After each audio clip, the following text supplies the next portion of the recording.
Yo, salut Mugiwara, c'est Chapeau de Pal, j'espère que vous allez bien. On se retrouve aujourd'hui pour la review de l'épisode 458 de Naruto Shippuden. Et oui, pas de chapitre cette fin de semaine à cause de la Golden Week, donc petit rappel, voilà, on a déjà parlé dans 2-3 vidéos, mais bon, maintenant moi ça va être clair pour vous tous. C'est tout simplement la semaine de jours fériés au Japon, donc voilà, bon, nous on a tout le mois de mai, eux ils ont seulement une semaine, enfin voilà, alors, je parle entendu en tant que jour férié, en plus c'est début mai, donc voilà, ça colle un petit peu avec nous. Et donc voilà, cette semaine qui est vraiment consacrée au partage, voilà, au fait de retrouver ses proches et de célébrer plusieurs choses, enfin il y a plusieurs dates qui ont été regroupées en fait au même endroit, au même moment. Enfin voilà, comme quoi les Japonais sont pas des feignasses. Enfin, voilà, pour les jours fériés, nous, on en a pas mal qui sont dispatchés tout au long de l'année. Eux, c'est tout concentré sur une seule semaine. Enfin, même si on doit très certainement en avoir d'autres sur d'autres périodes, mais c'est vrai que là, c'est vraiment les trois quarts de l'essentiel qui sont concentrés là-dessus. C'est pour ça qu'on l'appelle la Golden Week. Voilà, enfin, la semaine dorée, je pense, si on peut la qualifier comme ça. Enfin, Golden par rapport à la pomme. Enfin, bref, on s'en fout. Et donc, par rapport à cet épisode donc, Naruto Shippuden, donc je clarifie direct, comme ça, moi, c'est clair. Enfin, je pense que je vais le mettre dans le titre aussi. C'est la fin, enfin, des hors-séries. Et oui, enfin, punaise. C'est vrai que depuis le temps, là. Oh, dites-vous bien, voilà. En plus, c'est vrai que voilà, je suis bien placé pour le savoir, que les hors-séries actuelles, ils ont démarré au moment où j'ai lancé ma chaîne. Vous vous rendez compte, ça avait pratiquement un an. Bon, pour un petit rappel, j'ai lancé ma chaîne début septembre et le dernier épisode non hors série avait commencé, enfin voilà, c'était un petit peu le hasard, avait commencé une semaine avant. Et moi, j'avais un petit peu dans l'optique quand je démarrais la chaîne de faire Dario Naruto Shippuden, mais j'avais pas envie de faire sur les hors séries. Et puis quelque part, bon, voilà, je me suis un petit peu résigné avec le passé d'Itachi. Et au final, j'ai pas tant regretté que ça. Et donc, voilà, plus pour vous dire que ça faisait pratiquement un an jour pour jour qu'on n'avait pas eu d'épisode non. Comment on pourrait qualifier ça, d'épisodes on va dire filer, enfin voilà, filer, non filer justement c'est leur série, des épisodes canon, voilà, pour le qualifier comme ça, qui suivent la trame principale du manga. On s'était tapé pratiquement que du hors série, donc voilà, franchement c'était un peu hoche. Et donc là voilà, bon, on va vraiment clôturer je pense le flashback d'Itachi sur cet épisode là, enfin, pour à peu près la moitié, avec donc les scènes qu'on connaît. Enfin là je vais revenir dessus très brièvement, pas par rapport au manga, voilà, qu'on a déjà vu par le passé à plusieurs reprises, même dans les flashbacks, même lorsque ça s'est arrivé dans le manga, enfin voilà, vraiment du très connu. Et après, on va démarrer vraiment sur deux l'inédit avec le retour tout simplement au combat contre Madara. Et puis donc à une issue pour le moins inattendue. D'ailleurs, si vous suivez que l'animé, vous avez dû quand même vous prendre une méchante tarte dans la gueule, parce que nous aussi, quand c'est arrivé dans le manga, croyez bien que nous aussi, on sait, ça a fait gueuler pas mal de monde. Et puis là, ça va très certainement recommencer. Mais bon, enfin voilà, après, il y a ceux qui sont contents, il y a ceux qui sont pas contents. Moi, voilà, perso, la vague est passée, voilà, vu que j'ai été de ceux qui ont suivi le manga, enfin voilà, comme à peu près trois quarts, même si je respecte, et voilà, qu'il y en a aussi qui suivent que l'anime. D'ailleurs, franchement, force à vous si vous avez été capable de tenir aussi longtemps. Enfin voilà, ne cassez pas tout maintenant, même si franchement ça a dû être pas mal dur et que vous avez dû vous prendre deux, trois petits spoilers à gauche à droite, enfin par rapport au nouveau film, par rapport à la suite ou autre. Mais voilà, vraiment, là, croyez-moi, votre patience, elle va être récompensée, et c'est que du bon. Donc, on démarre directement donc avec la fin du flashback sur Itachi. Donc, ouais, je veux vraiment le reprendre très brièvement. Le combat contre Sasuke, Jiraiya et Naruto, donc voilà, avec les retrouvailles, quand Itachi revient à Konoha. De toute façon, ça reprend directement à la fin de l'épisode précédent. Donc voilà, quand Itachi est avec Kisame en train de boire un jus, enfin en train de boire un petit thé, voilà, en tapant deux trois petits dango, et puis t'as Kakashi qui doit retrouver Sasuke juste à côté, tac tac, qui se capte, et puis Itachi et Kisame qui font un déplacement instantané, puis qui se casse, se retrouve un petit peu après, voilà, avec Sasuke qui a réussi à retrouver la trace d'Itachi. Après, voilà, Jiraiya qui intervient en extrémis avec Naruto. Enfin voilà, la petite leçon de morale. Et on voit aussi en parallèle, voilà, on se met à la place d'Itachi, donc à chaque fois qu'il pense dans sa tête pardonne-moi, pardonne-moi, et puis tout en enchaînant de coups plus violents que les uns que les autres. Et puis à la fin, avec le Tsukiyomi qui lui fait revivre pendant 24 heures, donc cette scène tragique du massacre du clan Chiwa. Donc voilà, on voit quand même que c'était assez dur pour lui. Mais on a une petite révélation aussi qui était assez intéressante. Enfin, je crois pas qu'on l'avait déjà eu par le passé, donc après qu'ils aient fui avec Kisame, donc après avoir utilisé la lumière céleste, même si c'est pas montré dans cet épisode là, mais bon, on l'avait déjà vu par le passé, que donc Kisame qui lui dit pourquoi tu as décidé de fuir. Et donc Itachi, je sais plus ce qu'il lui dit exactement, enfin c'est plus ce qu'il pense à ce moment là qui est intéressant, parce qu'on l'avait pas vu masse de fois. Enfin voilà, que grosso modo on s'en s'occupera de plus tard, que partie remise. Enfin, voilà, c'est pas un danger. Et c'est là en fait qu'on va voir ce qu'Itachi pensait réellement, que ça y est, il se dit que même si Sandaime est mort, il y a toujours du monde à Konoha qui est apte à pouvoir donc protéger Sasuke. Donc il pense bien entendu à Jiraiya qui a intervenu de manière héroïque contre deux ninjas quand même qui sont de son level, ce qui après tout n'est pas rien en soi. Et voilà, et quand même, enfin, voilà, il sait quand même que Jiraiya est là, mais bon, même s'il sera pas toujours là, et que le hasard a voulu, que le destin a voulu qu'il meure à peu près en même temps. Mais donc voilà, vraiment ce qui a ressortir de ce premier combat, de cette première rencontre depuis Masaru Uchiwa, c'est que Sasuke n'était pas prêt, et que même malgré ça, même toute sa rancœur, voilà, il voulait vraiment qu'il le déteste pour qu'il devienne encore plus puissant, qu'il venge le clan Uchiwa. Mais voilà, il voulait pas qu'il bascule, si vous voulez, un petit peu grosso modo du côté obscur. Enfin voilà, Ça, on l'avait déjà vu à plusieurs reprises, mais là, là on se met vraiment à sa place. Donc, deuxième flashback, enfin, voilà, qu'on connaît déjà, c'est retrouvailles avec Naruto, donc quand il va lui donner le corbeau de Shisui, donc qui va se resservir un petit peu plus tard lors de la Grande Guerre, mais bon, là, c'est pas montré, et puis c'est pas si important. Donc, avec le discours un peu moralisateur d'Itachi qui lui dit que voilà, si Sasuke était amené, voilà, Sasuke voilà, est encore blanc, est encore pur, et voilà, s'il peut être amené à l'avenir à être un petit peu manipulé, il est facilement influençable à l'état actuel, enfin, à ce moment-là, avant que, enfin, voilà, après avoir quitté Hiroshima ou après avoir fondé le groupe Hebi, c'était pas encore Taka à l'époque, et que donc voilà, et puis on va dire, ça doit bien se vérifier par la suite avec Obito qui va prendre Sasuke sur son aile et qui va pas mal l'influencer pour un petit peu lui retourner le cervelet, surtout avec les révélations sur Itachi. Enfin, voilà, vraiment tout ce qu'Itachi a dit, ça finit par s'appliquer par la suite. Et donc il dit à Naruto tout simplement qu'est-ce que tu feras si un jour il devait se retourner contre le village, est-ce que tu le suivrais ou est-ce que tu protégerais, est-ce que tu protégerais le village, est-ce que tu protégerais le village, pardon. Et donc Naruto qui lui dit ouais, de toute façon moi je protège le village et puis j'essaierai aussi de ramener Sasuke. Et donc là Itachi qui dit une phrase, ce serait certainement une des plus cultes de toute l'histoire du manga, qui prend énormément de sens quand tu apprends toute la vérité sur lui, qui lui dit et donc voilà,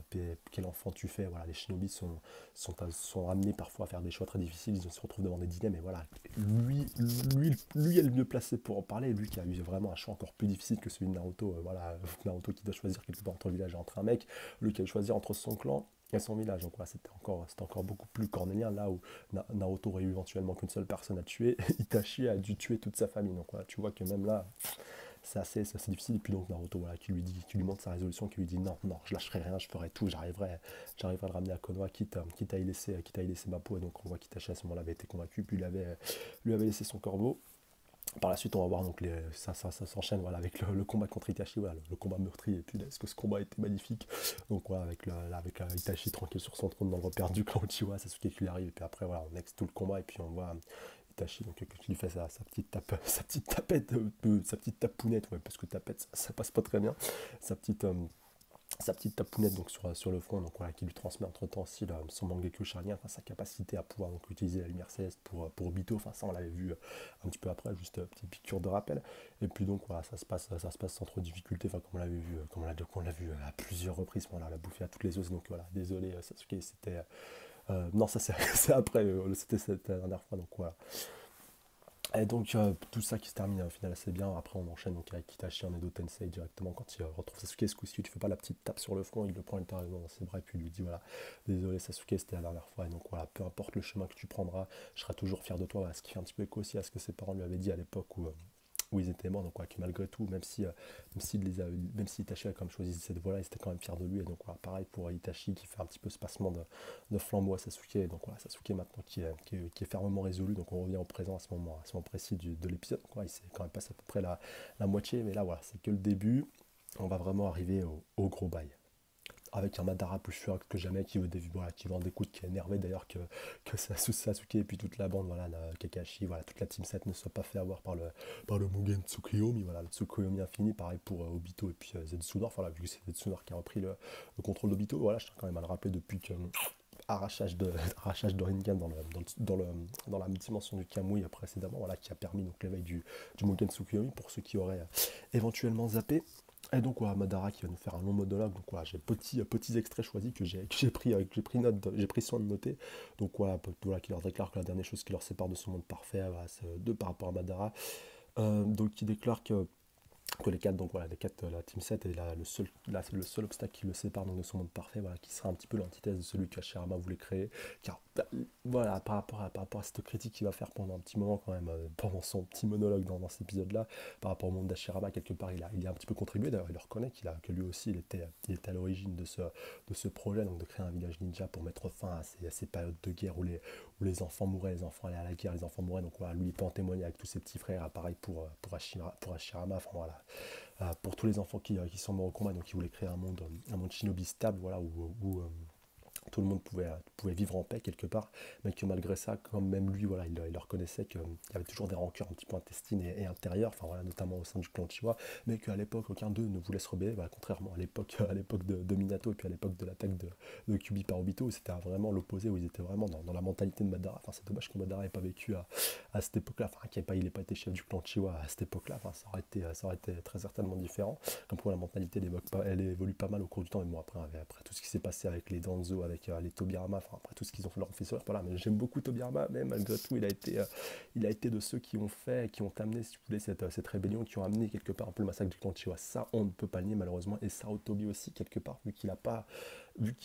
pas été plus loin que Tobirama, mais Danzo s'en est chargé, Danzo quelque part a pris un peu plus de poids que lui, donc voilà, les deux, les trois, même les trois avec Hiruzen ont un petit peu leur part de responsabilité par rapport à ça. D'ailleurs, Hiruzen ne le nie pas du tout. Après le massacre du clan Chihuahua, mais bon, enfin après on va pas réécrire l'histoire. J'aurais pu mettre Minato aussi, mais Minato entre sa nomination en tant qu'Hokage et puis donc sa mort, enfin voilà, il s'est passé très peu de temps. Il a même pas, je sais même pas s'il a eu connaissance du conflit, comme il l'a appris après avoir été réincarné, voilà, que s'il avait été vivant, il aurait pu, enfin quelque part c'était un petit peu de sa faute, enfin là, il prenait la faute pour lui alors que qui était mort pour autre chose. Enfin, voilà. Enfin, pour moi, Minato, tu peux pas l'inculper par rapport à ça. Et Hashirama encore moins. Enfin, voilà. Surtout pas Hashirama après tout ce qu'il avait fait. Un petit rappel, il était prêt quand même à donner sa vie pour ce petit rappel. Donc à la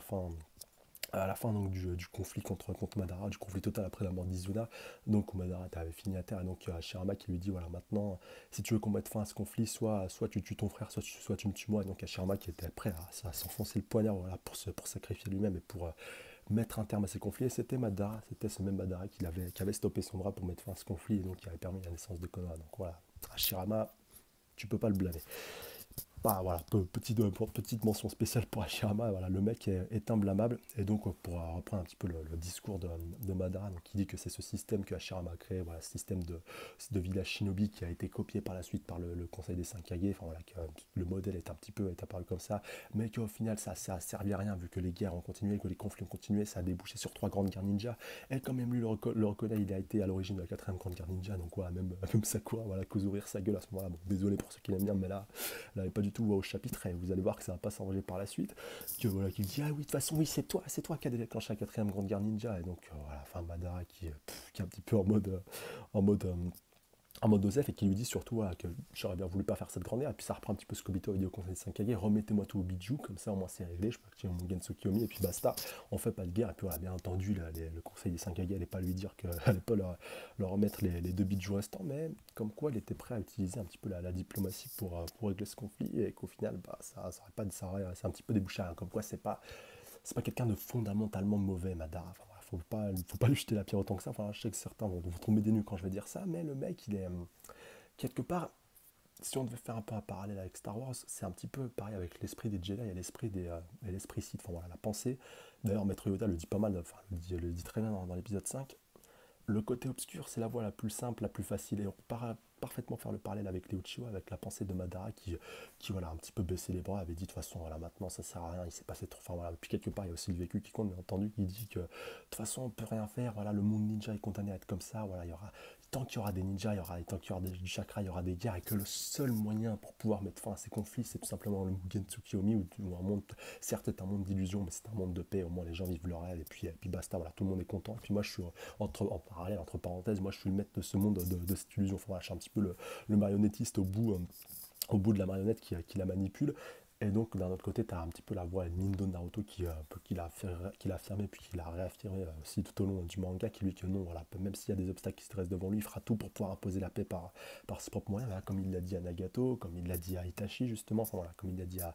plusieurs reprises, et que par la force de sa volonté, il arrivera à imposer ce système de paix, et que même si un jour ça va être amené à tanguer ou à vaciller, il fera tout pour calmer les esprits et pour arriver quelque part à régler ces conflits. On peut aussi faire ce parallèle là avec les Hyuga, voilà, avec on va dire la rancœur familiale qu'il y avait entre la branche principale et la branche parallèle. Et, donc au début de Naruto, donc voilà, c'est quand même quelque chose d'assez ancien, et qu'il avait réussi à l'époque à faire changer d'esprit Itachi, plus Itachi pardon, la- lapsus qui craint quand même, non, à Neji bien entendu, qui avait réussi quelque part à lui faire accepter un peu son destin, quelque part même le mec qui s'est sacrifié pour lui, donc voilà, comme quoi pardon, on voit que quelque part toutes ces paroles de Naruto, elles n'ont pas été vaines, et que tous ceux qu'il a rencontrés au cours de sa route, il a réussi à les faire changer d'avis. Donc s'il y en a bien un qui est capable de, de faire changer les choses et d'arriver à instaurer un monde de paix, c'est bien lui, car il a réussi à faire changer des gens qui vouaient à la guerre. Enfin voilà, la liste est longue, je peux te reciter Neji, je peux te reciter Nagato, je peux te reciter c'était Gaara, même le village de Sula, bon pas Orochimaru, malheureusement du moins pas pour l'instant, après la advienne que pourra, pourquoi pas, voilà, Nagato, Obito, enfin voilà, on peut vraiment citer à l'appel, et surtout des gars qui avaient des antagonistes quand même forts, voilà, des gars qui voulaient la guerre, qui prenaient la guerre, qui n'avaient que ce mot-là à la bouche, quelque part il a réussi à les faire changer, quelque part, donc quoi, c'est pareil, même Itachi, quelque part il a réussi à lui redonner confiance, à lui redonner foi un petit peu en l'humanité, même si lui, quelque part, voilà, il misait plus un petit peu sur son frère, sur Sasuke, et quelque part, par rapport au fait que Sasuke soit revenu dans la guerre et soit revenu pour défendre Konoha, Naruto n'y est pas totalement étranger, donc voilà, ça on est un petit peu aussi dans la continuité de cette lignée-là, et comme quoi voilà, Naruto est bien quelqu'un, est bien la seule personne qui peut arriver à faire changer les choses, et quelque part il a hérité de tellement de volonté, voilà, il a hérité la volonté de Shisui, aussi celle de Nagato, voilà, qui à l'époque avait dit le fameux discours à Maître Jiraiya qu'il avait retranscrit dans son livre Chronique des ninjas héroïques, la volonté de Jiraiya, la volonté de tous les Kage, la volonté même du Rikudo Senin lui-même, enfin voilà, après tout ce qu'on avait vu précédemment, donc voilà, c'est vraiment toute une accumulation qui fait qu'il est toute une pensée vraiment qui porte sur ses épaules, et ça franchement c'est très très fort, et vous pouvez pas dire franchement que ça n'a pas de la gueule. Donc pour reprendre la suite, voilà, parce qu'on va pas quand même s'éterniser là-dessus, il va arriver le point fatidique de cet épisode, le transperçage de Madara. Ouais, je pense qu'on peut le qualifier comme ça, donc par Zetsu Noir. Et donc on va s'enchaîner vraiment toute une suite, toute une ribambelle, voilà, toute une moult de révélations vraiment toutes plus folles les unes, toutes plus folles et toutes plus rocambolesques les unes que les autres, avec donc voilà, toute cette vérité par rapport à Zetsu qui en réalité voilà, était là avant Madara, était celui donc, qui l'a manipulé. Donc voilà, d'un côté, t'as Nagato qui croit avoir manipulé tout le monde, mais Nagato qui s'est fait manipuler par Obito, Obito qui s'est fait manipuler par Madara, Madara qui s'est fait manipuler par Zetsu Noir, et Zetsu Noir qui s'est fait manipuler par Kaguya, enfin, quelque part, enfin pas manipulé par Kaguya, mais qui a un petit peu l'esprit de Kaguya, donc voilà, vraiment, ça fait un petit peu beaucoup au jeu de la manipulation, mais bon, enfin voilà, quelque part au final, c'était ce qui devait arriver, puis quelque part, dès qu'on a vu Kaguya été mentionné, on devait se douter, enfin voilà, moi, bon, je me doutais, je pensais pas vraiment, moi, au moment où elle a été mentionnée par Madara, pour ceux qui se rappellent, donc lorsque l'arbre divin avait été lorsque Jubei avait pris sa forme d'arbre divin, donc Madara avait eu un petit monologue, enfin avait eu une petite explication par rapport à Shirama quand ils étaient en train de s'affronter en Edo Tensei. Bon, à l'époque, donc Naruto était encore en train d'affronter Obito en mode Rikudo avec Sasuke. Et donc on avait eu donc la révélation de Madara donc, par rapport donc, au passé donc, de Kaguya et par rapport à ce qui se trouvait donc, sur la stèle du clan Chiwa qu'il avait pu lire avec ses Rinnegan. Et donc là, Zetsuna nous apprend qu'il a modulé la stèle noire, enfin la stèle, j'allais dire la stèle noire, la stèle de clan Chiwa, donc pour leur faire croire que le Mugen Tsukiyomi était quelque chose qui avait été inventé par eux, qui était un petit peu leur héritage grâce au Sharingan, grâce au Rinnegan et tout ça, alors que pas du tout, c'était tout simplement Kaguya qui s'en était servi la première, et donc c'est sa technique, et que contrairement au but que Madara croyait, que voilà, le but du Mugen Tsukiyomi qui pour lui, enfin qui croyait, quoi, qui était son but principal pour lui, qui était donc plongé dans tout le monde voilà, dans un monde idyllique. En réalité, le but réel de cette technique-là, c'est tout simplement de plonger voilà, tout le monde dans un monde de rêve pour mieux pouvoir absorber leur chakra, voilà, pour pouvoir donc récupérer tout le chakra et pour pouvoir être un petit peu le boss du game, donc encore plus que tout simplement en plongeant le monde dans un Tsukiyomi et puis en se contentant d'attendre que le temps passe, enfin voilà, un petit peu comme Madara était en train de faire, et que donc voilà, le but était de récupérer tout le chakra, et que plus tard, tout cela donc permettrait de transformer tous ceux qui ont été piégés par la technique, de les transformer en Shirozetsu, donc en Zetsu blanc, que donc tous les Zetsu blancs qu'on avait vu au début du manga et qu'on avait avec Madara, donc qui ont été encore plus augmentés avec donc la préparation de l'armée par Obito, donc voilà, son armée de Zetsu blancs qu'on avait pu voir au début de la quatrième grande guerre ninja. Que donc tous ces Zetsu blancs étaient tout simplement des shinobi lambda ou des personnes lambda qui possédaient du chakra et qui donc ont déjà été victimes du Mugen Tsukiyomi précédent, donc voilà, qui avait été fait par Kaguya à l'époque où elle régnait sur le monde, et donc qui avait été stoppée in extremis par ses fils, donc Agalobo et puis Homura. Donc voilà, ouais, je crois que c'est Homura, encore une fois, les puristes me corrigeant dans les commentaires, donc le frère jumeau du Rikudo Senin. Et donc, vous en doutez bien, Madara qui tombe des nues, qui lui dit, mais en fait, non, t'es ma volonté. Enfin voilà, parce que nous était présenté comme ça la première fois enfin, du moins dans le flashback de Madara avec Obito, comme étant une partie de sa conscience, alors qu'en réalité, il était une partie de la conscience de Kaguya qui avait réussi à survivre au cours du temps. Voilà, comme il l'affirme lui-même dans cet épisode. Vous verrez de toute façon que ce sera un peu plus développé dans les épisodes à venir, même si là, quand même, on a eu masse de révélations. Et donc, Madara, donc, il lui dit, non, voilà, tu fais partie de moi et tout. Enfin voilà, il a vraiment du mal à réaliser. Et donc, il lui dit, voilà, mon pauvre Madara, toi qui croyais manipuler tout le monde, au final c'est toi qui t'es fait manipuler, toi qui voulais piéger tout le monde dans un monde de rêve, c'est toi qui vivais dans un rêve jusqu'à maintenant, donc ouais, c'est vraiment l'arroseur arrosé, puis quelque part, même si on l'a vu plusieurs fois, c'est vrai que ça fait, moi en tout cas, ça me fait toujours marrer de voir que le grand Big Boss, il y a toujours quelque part qui est au final qui est plus gros qui est un petit peu au-dessus de lui et qui a réussi à être au final un peu plus malin que lui. Et donc, en parlant de ça, on a Sasuke, plutôt le groupe, donc le groupe de l'équipe 7 qui réalise un petit peu, enfin surtout Sasuke en premier qui réalise que Zetsunor était en train de parler de Kaguya, et donc ouais, il se rappelle un petit peu ce que Kudo Senin lui avait dit, voilà, là où Naruto l'avait un petit peu zappé, enfin un petit peu s'en rappeler par la suite, enfin, une petite piqûre de rappel, donc par rapport à Kaguya, et donc voilà, Rico Nocini leur avait déclaré donc à l'époque où il était donc dans leur esprit pour leur donner enfin un moment en fait où il leur a donné tout simplement son chakra du Rikudo qui leur a permis d'activer leur nouveau pouvoir. Pareil donc par rapport à Sasuke qui avait déclaré ça au début, enfin à la fin du flashback d'Itachi dans cet épisode là, que pour voilà, rompre un petit peu la technique du Mugen Tsukiyomi, quelque part elle a été activée par Rinnegan, donc peut-être que mon Rinnegan suffira amplement pour pouvoir rompre la technique, donc voilà, on s'occupera de ça plus tard, et puis et puis on verra, enfin on verra comment ça s'arrangera, mais ça sera pas un problème. Et donc, pour reprendre voilà, avec ce qu'avait dit le Rico Nocini donc dans leur conscience quand il leur a transmis ses pouvoirs, que tout simplement, en fait, sa mère elle était devenue un petit peu trop arrogante, que les gens la craignaient, et que donc voilà, que Madara a un petit peu suivi le même chemin qu'elle, qui voulait un petit peu devenir comme elle et devenir un petit peu son équivalent, enfin encore au-dessus donc, du Rico Nocini, voilà, pour bien clarifier les choses. Enfin, ce sera même montré un petit peu après avec Naruto qui déclare donc que son chakra est encore plus puissant que celui de Jubi, encore plus intense, encore plus enfin, un level au-dessus. Et que donc quelque part Madara s'est un petit peu brûlé les ailes en voulant atteindre un pouvoir que seul Kaguya quelque part détenait et puis pouvait la détenir, et puis on va le voir donc avec Madara qui va tout simplement exploser, qui va pas arriver à supporter la charge de chakra voilà, que va activer donc Kurozetsu, donc voilà le Zetsu noir, donc qui va faire venir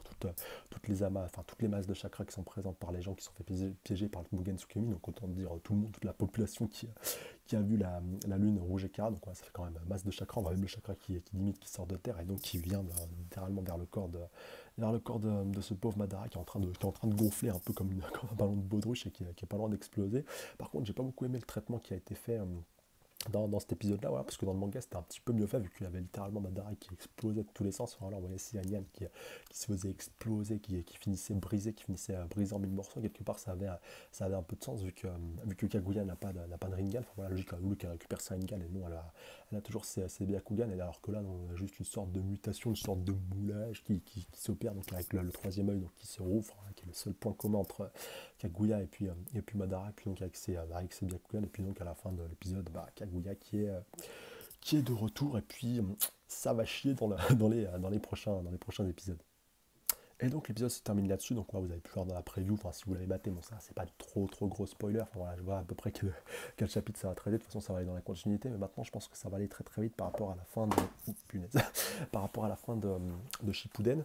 et que donc enfin, voilà, croisons les doigts pour qu'il n'y ait plus du tout de hors-série par rapport à la suite, ou alors qu'ils nous en refoutent, je m'en fous qu'ils en refoutent une tartine, mais une fois que le manga, enfin, voilà, une fois que le manga aura fini d'être traité en animé, enfin même si on n'a pas grand intérêt, mais bon ça peut permettre à les emplois d'être conservés, enfin voilà, le mec qui fait un petit peu son moralisateur et qui pense un petit peu bien des autres, mais bon, il faut aussi prendre conscience que quand un manga comme ça se termine, enfin voilà, un anime fluff, enfin, voilà, imaginez One Piece qui se termine demain, enfin, voilà, que l'anime se termine demain de façon définitive, voilà, ça fait beaucoup de monde qui bosse là-dessus sur ce projet-là, et puis de retrouver des gens, voilà, de mettre pas mal de familles, ou pas mal, enfin de familles, je pars peut-être un petit peu loin, pas mal de monde dans l'embarras, enfin vous pouvez me dire, ouais, de toute façon ils sont habitués, ils vont retrouver du boulot, mais c'est pas si facile que ça, et donc voilà, aussi ça coïncide à voilà, la reprise de l'anime, et puis la reprise de la trame principale du manga qui coïncide avec le début de Boruto manga, donc là aussi pareil, je pense pas que ce soit anodin, et puis de toute façon Naruto Gaiden sera aussi très certainement, attention je crois que c'est déjà officiel que ça va être adapté en animé, donc ouais, ils vont pas être totalement inactifs, donc ouais, entre les Naruto Gaiden et les chapitres spéciaux ils auront de quoi faire en animé, donc vous inquiétez pas pour ça, quelque part c'est un petit peu mieux que de se taper voilà, encore une masse de hors-série, puis de toute façon vous verrez que même dans ce qui va arriver dans la trame principale, Kishimoto a encore trouvé le moyen de rajouter encore du flashback, donc peut-être que s'il décide encore une fois de réexploiter ça sur un épisode et tout, enfin voilà, croisons quand même les doigts, mais il y a moyen encore qu'on rebouffe un petit peu de flashback à la sauce Kishimoto, comme on en a eu quand même un paquet depuis le début. En tout cas, comme d'habitude, n'hésitez pas à me laisser un petit pouce bleu, commenter, partager, surtout vous abonner à la chaîne si pas déjà fait pour juste de review, n'hésitez pas à checker la page Facebook, le lien est dans la description, et surtout n'hésitez pas à me laisser votre avis voilà, par rapport à ce chapitre, par rapport à cet épisode, par rapport à ce chapitre, par rapport à cet épisode, par rapport à tout ça, par rapport à la trame, enfin voilà, surtout si vous suivez que l'animé, enfin voilà, dites-moi si vous avez été vraiment surprise sur le cul, enfin voilà, si vous cherchez des explications, enfin quelque part je pourrais peut-être un petit peu vous éclairer sans vous spoiler, enfin voilà, s'il y a quelque chose que vous avez mal compris, mal interprété, vous inquiétez pas, je suis aussi là pour ça, et voilà, pour tous les autres qui connaissent la fin, merci de ne pas spoiler, la suite, enfin, de toute façon, je supprimerai votre commentaire direct, donc c'est pas la peine d'essayer. En tout cas, Merci à vous les abonnés, comme je vous disais, comme je vous le dis à chaque fois, à la fois les anciens, comme les nouveaux, comme les futurs. Franchement, force à vous, big up à vous, vous êtes les best, vous êtes au top, on est presque 2500, c'est juste un truc de fou. Et je vous embrasse très très fort. Donc moi je vous dis à la semaine prochaine, donc à la fois pour le début de Boruto et puis aussi la suite de Naruto Shippuden. Donc voilà, vraiment qui va peut-être partir sur un gros coup d'accélérateur, en plus avec un tout nouvel opening. Ah oui d'ailleurs, petite anecdote de fin avec le spoiler qu'ils nous ont mis dans les openings, franchement, si vous n'aviez pas cramé ce qui allait arriver, enfin, bah, à part si tu. Enfin, ouais, même si tu mates l'animé, enfin, la Kaguya était déjà apparue un petit peu précédemment. À part, bon, si tu. Voilà, le seul moyen pour toi de ne pas te faire spoiler, c'était limite de sauter cet animé qui d'ailleurs n'était pas tip top. Voilà, bon, de cet opening, pardon, enfin, l'opening, voilà, c'est pas le meilleur qu'on ait eu dans Shippuden, enfin, casse pas trop pattes à un canard, même si t'as le côté nostalgie avec tous les personnages principaux, mais bon, voilà, moi, moyen, et puis de toute manière, on a eu déjà des excellents openings par le passé, enfin bref. Et donc voilà, juste pour ce petit coup de gueule, parce que quand même, voilà, un spoiler aussi gros, c'est pas,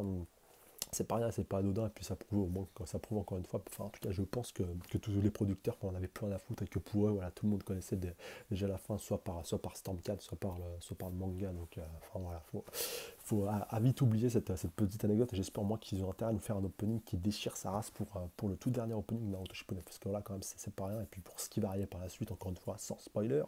pour la fin, vraiment la fin des fins, vous verrez qu'il y a encore du très très bon, du très très lourd, et qu'en animé, ils ont intérêt à faire vraiment à faire le boulot. Allez, sur ce, je vous dis à la semaine prochaine, je vous laisse, prenez soin de vous, salut à tous. Sayonara.